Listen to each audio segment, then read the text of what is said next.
going to show you how to see old Google Map Street View pictures. Quick and easy. This method is very straightforward, but it's definitely worth noting that not every place will have lots of different options. Typically, the more built up areas will have more data to look back on. And of course, if the area that you want to look at is fairly new in geographical terms, there may not be any previous images at all. So all we need to do is pick where we would like to look at originally.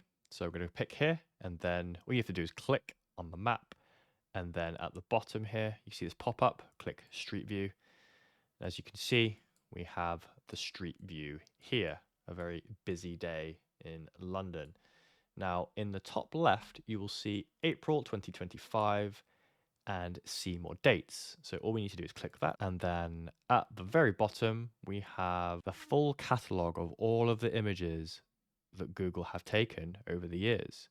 So we can go all the way back to 2008. As you can see, the traffic has not changed, but the buildings have also not changed, though you would expect the middle of London to not have too many changes over the years. Anyway, that is all there is to it. Thanks for watching, and I'll see you in the next one.